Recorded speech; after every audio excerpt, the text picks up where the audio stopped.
Bonjour toute la HEL, bonjour Monsieur Malaise. On se retrouve aujourd'hui sur une vidéo où on va vous présenter la méthode des caleries avec Benjamin Marquet et William Danse. Donc on va le faire sur une Audi S1. Ici la batterie est dans le coffre. Le V1 c'est prendre la tension aux bornes de la batterie. Donc ici et ici.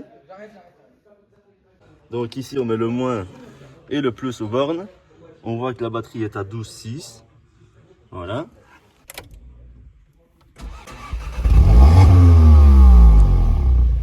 Maintenant on a démarré la voiture, donc l'alternateur vient donner du jus. Et là maintenant on a 14,6. On voit bien l'effet d'alternateur, donc lui il est fonctionnel.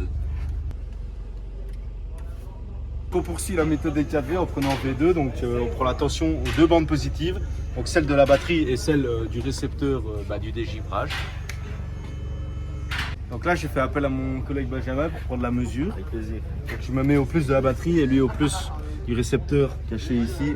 Là on sent bien que la vitre est bien chaude, on voit que ça marche. Et donc là on a 1,5.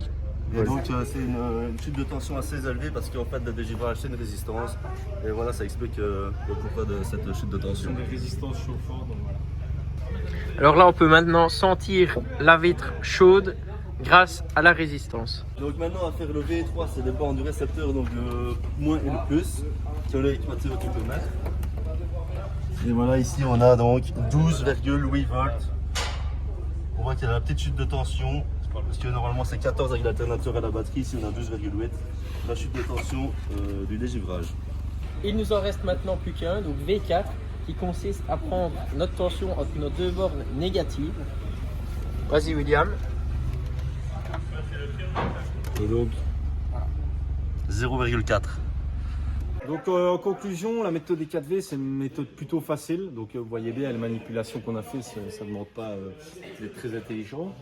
Et donc en gros ça sert à repérer par exemple des coupures dans le circuit, des courts-circuits, excusez-moi, par exemple des récepteurs cachés. Par exemple, viens voir, ici, juste ici. Par exemple, votre lumière ici peut être toujours allumée et vous ne le savez pas et alors la batterie se décharge. Vous allez au garage et il n'y a plus de batterie, quoi. Le bémol avec cette technique, c'est qu'on ne peut pas vraiment localiser où est la faille, où est le problème et voilà.